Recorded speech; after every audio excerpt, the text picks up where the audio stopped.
इस ਵੇਲੇ ਦੀ ਵੱਡੀ ਖਬਰ ਮਾਸਕੋ ਤੋਂ ਦਿੱਲੀ ਆ ਰਹੀ ਫਲਾਈਟ ਦੇ ਵਿੱਚ ਬੰਬ ਦੀ ਸੂਚਨਾ ਮਿਲੀ, ਜਿਸ ਤੋਂ ਬਾਅਦ ਹੜਕੰਪ ਮਚ ਗਿਆ। ਫਲਾਈਟ ਦੀ ਐਮਰਜੈਂਸੀ ਲੈਂਡਿੰਗ ਕਰਾਣੀ ਪਈ। ਮਾਸਕੋ ਤੋਂ ਦਿੱਲੀ ਇਹ ਫਲਾਈਟ ਆ ਰਹੀ ਸੀ। ਤੜਕੇ 3:20 ਤੇ ਇਸ ਦੀ ਐਮਰਜੈਂਸੀ ਲੈਂਡਿੰਗ ਕਰਾਣੀ ਪਈ। ਇਸ ਫਲਾਈਟ ਦੇ ਵਿੱਚ 386 यात्री ਜਿਹੜੇ ਨੇ ਸਵਾਰ ਸਨ, 16 ਕਰੂ ਮੈਂਬਰ ਮੌਜੂਦ ਸਨ। ਜਿਸ ਤੋਂ ਬਾਅਦ ਇਸ ਫਲਾਈਟ 'ਚ ਬੰਬ ਦੀ ਸੂਚਨਾ ਮਿਲੀ ਤੇ ਫਲਾਈਟ ਦੀ ਐਮਰਜੈਂਸੀ ਲੈਂਡਿੰਗ ਜਿਹੜੀ ਆ ਉਹ ਕਰਵਾਣੀ ਪਈ ਹੈ। ਦਿੱਲੀ ਪੁਲਿਸ ਦੇ ਵੱਲੋਂ ਇਸ ਫਲਾਈਟ ਦੀ ਜਾਂਚ ਵੀ ਕੀਤੀ ਜਾ ਰਹੀ ਹੈ। ਵਧੇਰੀ ਜਾਣਕਾਰੀ ਲਈ ਮੇਰੇ ਸਹਿਯੋਗੀ ਅਜੇ ਜੁੜ ਚੁੱਕੇ ਨੇ। ਅਜੇ, ਫਲਾਈਟ ਦੇ ਵਿੱਚ ਬੰਬ ਦੀ ਕਿਸ ਤਰੀਕੇ ਨਾਲ ਸੂਚਨਾ ਮਿਲੀ, ਕੀ ਕੁਝ ਜਾਣਕਾਰੀ ਹੈ?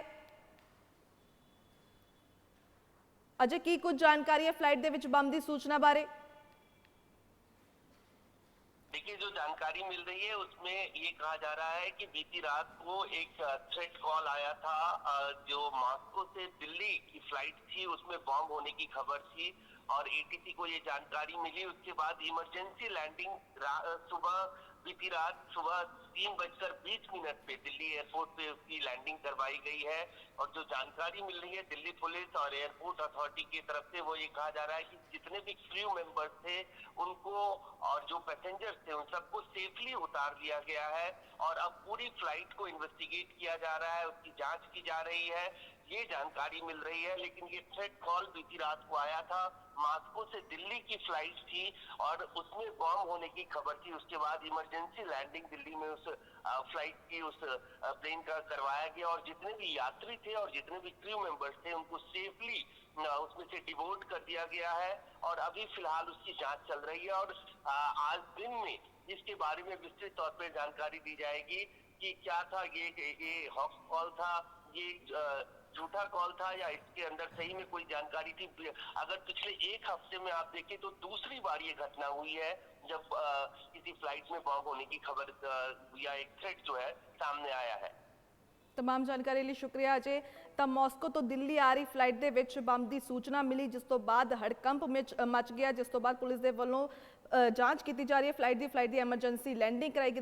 दसे जा रहा है कि 3:20 ते दिल्ली एयरपोर्ट से इस फ्लाइट की एमरजेंसी लैंडिंग हुई है। पुलिस ने दस्सिया कि कल रात मास्को तो दिल्ली आ रही विमान दे विच बम की सूचना मिली सी। सारे यात्री ते क्रू मैंबरां नूं सदस्यां नूं जिहड़े फ्लाइट तो उतार दिता गया। हालांकि कोई बंब नहीं मिलिया। इस मामले दे विच जांच लगातार जारी है। जानकारी के मुताबिक देर रात 1:28 ते दिल्ली दमकल विभाग नूं जानकारी दी गई सी कि फ्लाइट नंबर SU 232 दे विच बम की सूचना है, जिस तो बाद हड़कंप मचिया। इस फ्लाइट नूं रनवे नंबर 29 ते उतारिया गया। फ्लाइट च 386 यात्री ते 16 क्रू मैंबर मौजूद सन, जिन्हां नूं उतारिया गया। विमान की जांच जी है, हाले तक जांच जी की जा रही है। पहले भी जानकारी इस तरीके की फ्लाइट के विच बम की मिल चुकी है।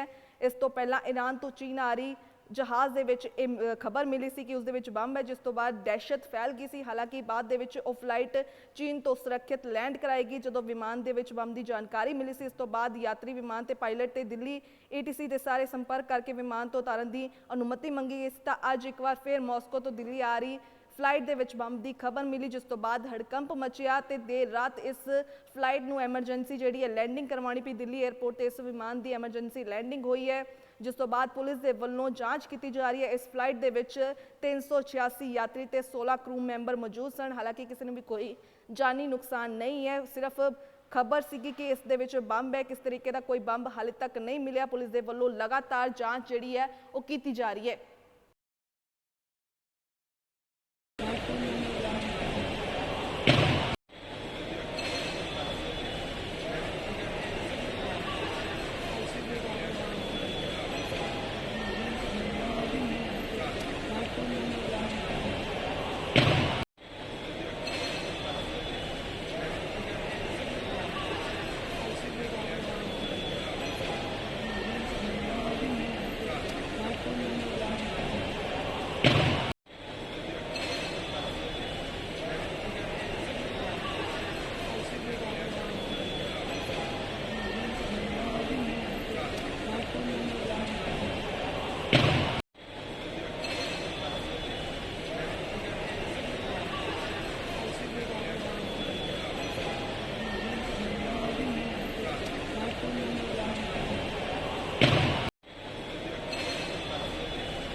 ਬਾਬਾ ਯਾਮੀਨ ਬੰਗਾਲੀ 골ਡ ਮੈਡਲਿਸਟ ਤੁਹਾਡੇ ਸ਼ਹਿਰ 'ਚ ਪਹਿਲੀ ਵਾਰ ਅਦਭੁਤ ਸ਼ਕਤੀ ਚਮਤਕਾਰ ਵੇਖੋ।